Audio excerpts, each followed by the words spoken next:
Goody, everyone! It's time for another installment of the ThorgE3 2019 coverage. It's me, Aaron, and I apologize for how overflowing with excitement I am right now, but we're talking about Ubisoft's conference. I know, I can barely contain myself either. I'm going to try and keep it in check, but no promises because, whoo boy! I can't wait to talk about cover-based shooter A, and cover-based shooter B, and cover-based shooter C, and then back to cover-based shooter B, then on to mobile cover-based shooter, and then, yeah, you get where this joke is going. Yes, I apologize for starting off so dour, but that's kind of going to be the tone of this entire episode. Originally, we were going to combine Ubisoft and Bethesda together, but after watching Ubisoft, I went, no. I need to do their own show. I need to just separate them away from everybody else. They have to go and sit in the corner. I am recording this right now after all the conferences have wrapped up. I just got done watching the Nintendo conference, and I really want to be talking about that one instead right now, but no, we have to go in order now. But I'll be real with you guys, this was the worst. This was the bomb of the barrel this year. This wasn't just the worst this year, this was one of the worst I've seen, period. Almost no actual gameplay. They announced one thing that was interesting, and then two other things that was like, okay, well, maybe those will be things, but I don't really have the info on it yet. And then everything else was basically just Tom Clancy stuff. And let me just go ahead and say, if you're a fan of Tom Clancy, this was probably everything you wanted. This was to you what JRPGs were to the people tuned into the Square conference. It was just, hey, it's everything that you want. It's this thing, it's this thing, it's this thing, it's this thing. But it just blows my mind that they decided to lean so firmly into that one specific target audience. But even if you're part of that target audience, I don't even know if you're going to enjoy what you saw here all that much. Because yes, it was nice to know these things existed. However, I keep saying this every single freaking E3. You do all the business stuff after your conference. When you sit down with the guy from IGN on their couch, or when you continue your live stream on Twitch that you have control over and you just show people playing your game in the background, that's when you do all the business stuff. You don't just keep stopping your show over and over and over again to keep pitching all the business stuff for your games while you're trying to get people hyped up for your games. But that is what Ubisoft has leaned so firmly into over the past couple of years. Ubisoft is now just a live services company. That's all they are. They do not make normal, regular video games where you buy it, you play it, you're done. They make live services, and that is it. That is their entire business model now, and that's kind of what their entire conference was. It was basically just live services, the show. Let's go ahead, let's get into it. Let's go ahead and talk about these things, and I'm not going to cover everything that they went over because some of this stuff, even if it's stuff that I want to complain about, it's not worth talking about. But let's go ahead, let's start off with the things that I actually find to be kind of intriguing. We found out that Watch Dogs Legion, yes, that was semi-leaked beforehand. We didn't see anything of it, but someone did find out that that name was floating around in Ubisoft. Hey man, I'll give Ubisoft this. They didn't come in here and they were like, oh, well, clearly you got faulty information. They just said, no, it's a thing. We'll be talking about. The end. Yeah, it exists. It's happening. So we did actually get to see Watch Dogs Legion. And I like the idea behind this, where in the last Watch Dogs, you could basically scan everyone. You could scan everyone in the world and it would say, this is this person's name. This is where they're from. This is their hobby. This is a unique piece of information about them. And it was crazy to me that they wrote all that stuff up for pretty much every single random person just walking around the world. Now you get to go that next step.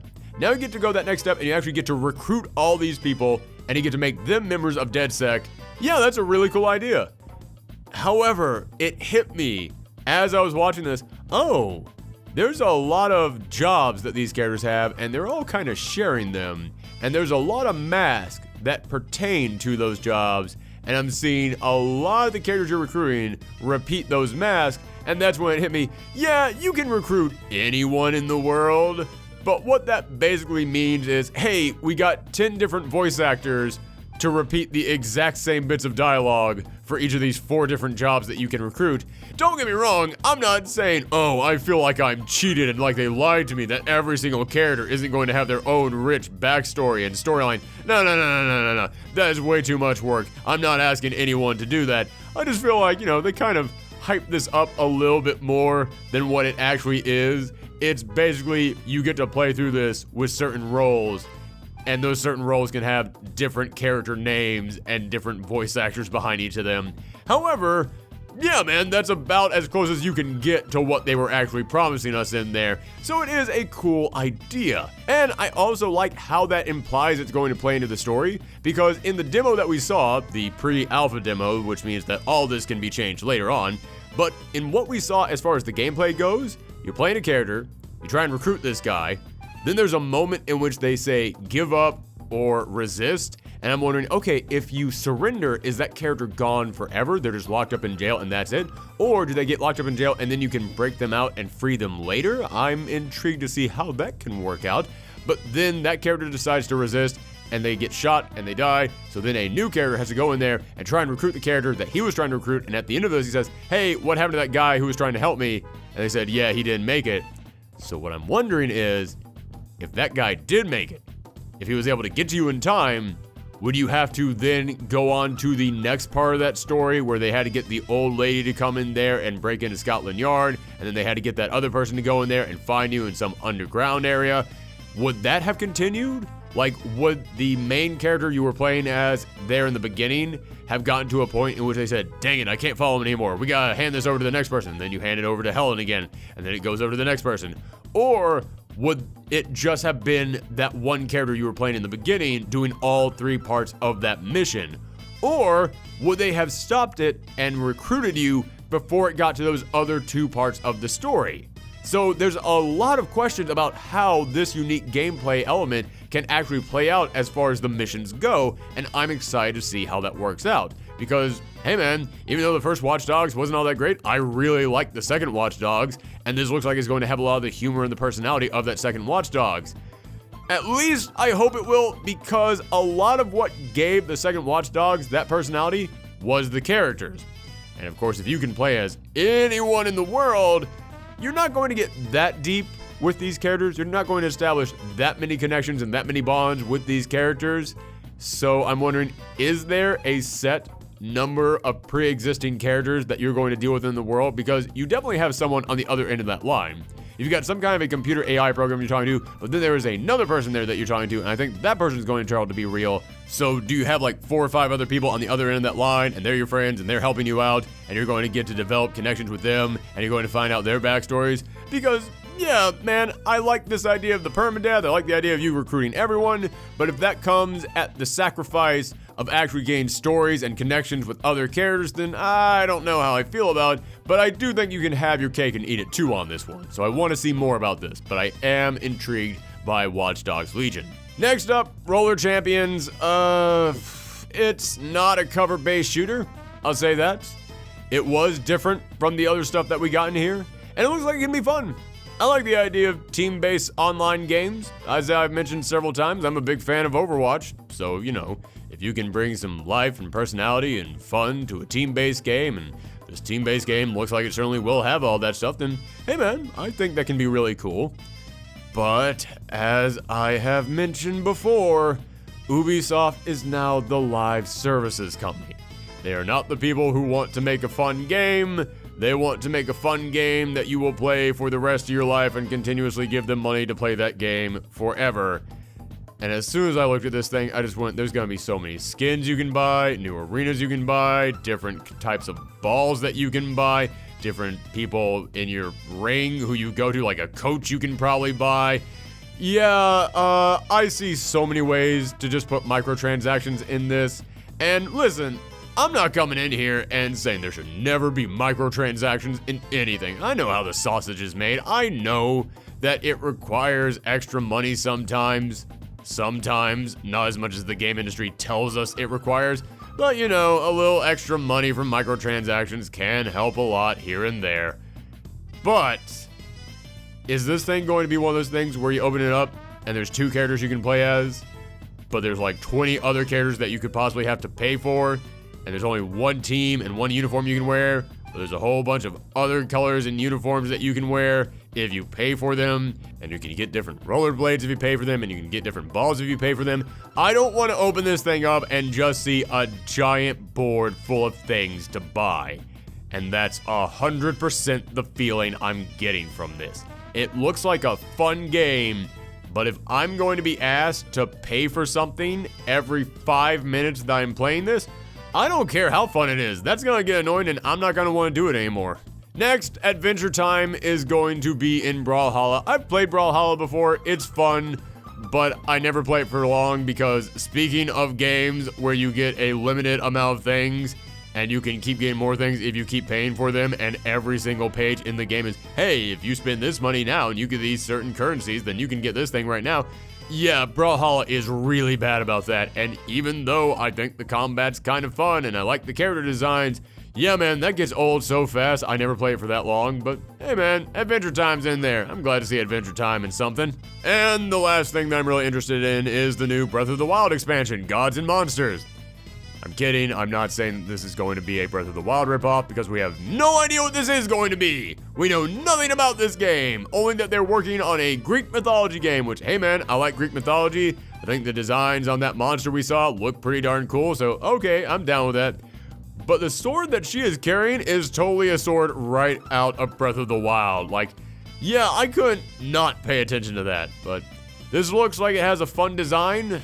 And the monsters look cool, and it's, you know, a different setting than a lot of the other stuff that we got, so that looks like it could be interesting. That's the thing about, like, Rollerball or Rollerblade or whatever the hell that thing was that I have already forgotten what it was, and this game. The only reason I'm kind of excited about both these is because it's not the other stuff that we saw at this year's Ubisoft conference. And again, if you're into these specific types of games, great. You got what you want, and I've always said, if I don't love something but other people out there love it, then I love that you love it. But man, I hate that Ubisoft so firmly leaned into just this one type of gamer. And it's not because I look at it as like, well, it's just not for me. It's because I look at it and go, they know they can get a lot of money off of these specific gamers. And I know people might be saying, well, why shouldn't they lean to the stuff that makes them money? Because a lot of things make Ubisoft money, they just don't all make them all the money. And it's really a shame to me that Ubisoft has very clearly just went, oh, which made us more of a profit? We're only going to make that. They have decided not to diversify their bonds in any way on this thing, even though they would make a profit by diversifying their bonds. I mean, granted, okay, yes, last year they tried to show off that Star Fox tie-in Starfleet thing, which from what I understand is actually a really fun game, but it didn't sell that well. So yeah, I'm not saying everything makes them money, but also in all fairness, that Starfleet, whatever it was game, was a toy-based game long after everyone decided, yeah, we're not gonna do that anymore. Like, everyone stopped trying to make those things, but then Ubisoft comes here trying to make a toy game again long after they stopped being profitable, expecting it to be profitable, and you know the reason why they decided to do that was because, oh yeah, then we can get people to keep buying more toys and keep coming back and keep buying more stuff from them. There is no plan at Ubisoft right now that does not require you to come up with a roadmap. That does not require you to come up with, okay, sure, we can make money off the game. How do we make money 3 years off the game by selling them something new on the game? And that's the thing that really gets me the most about this. It would be one thing if Ubisoft just tried to lean into the cover-based shooter games because they honestly felt like they were a good idea, but it's not. They lean into the cover-based shooter stuff because they can make the most money off of it, because they can keep releasing different seasons and different DLC and different costumes and different characters and different skins. Yeah, they're only doing this because they're the easiest ones to turn to live services. So what I'm looking at in this conference is Ubisoft basically just being one thing because they know that one thing just makes them the most money. Not some money, because they don't care about making some money. They care about making the most absolute 100% money they possibly can at all times, and they don't care if that means selling basically the same type of game to the exact same person over and over again. Yeah, it's really frustrating to me, and it makes me look at everything I've ever really kind of enjoyed about Ubisoft and just thought, oh, that stuff does not exist anymore. I mean, let's actually break this down, what I'm talking about. We saw Rainbow Six Siege DLC, The Division 2 DLC, Rainbow Six Quarantine, Ghost Recon, and a cover-based mobile game, and that mobile game is a big crossover between all of their Tom Clancy properties. Imagine if you heard that there was going to be a massive crossover between all the Tom Clancy properties, and you just kept thinking to yourself of what that could possibly be, and it's a mobile game. Which again, it's not like they really care about mobile games. Let's be honest about that. They're not making this because they think, oh man, Tom Clancy, all those properties coming together. Clearly, the best way to bring that to life is in a phone. It's to turn it into a mobile game. They don't actually think that's the best way to make this game with that concept. No, they're doing it because they know mobile games make a lot of money for almost no work at all. That is entirely what they're doing here. And this is what Sam Fisher is returning in. Like I said, I'm not really a fan of these cover-based shooters. I'm not a fan of stealth games. I'm not a fan of the Tom Clancy games. But I know that there is a huge Sam Fisher fan base out there. I know there are so many Splinter Cell fans out there who have been salivating at the idea of Sam Fisher returning.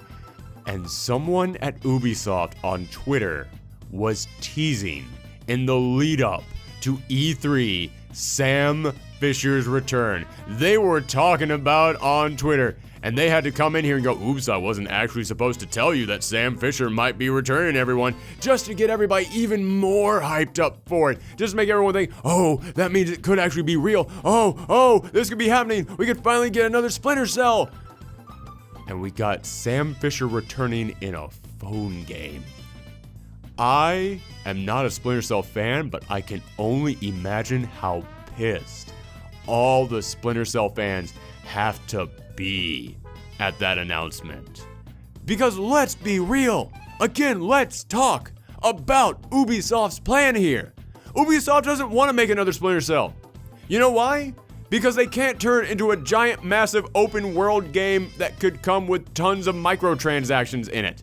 They can't figure out how to turn that into a game that they can profit infinitely from. Not profit from, profit infinitely from.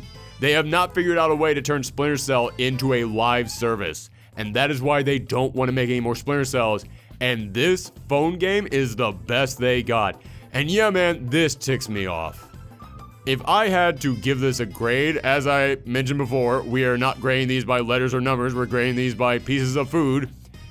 This was a slice of pizza that you find in the fridge with no cheese left on it. And you're not even entirely sure how long it's been there.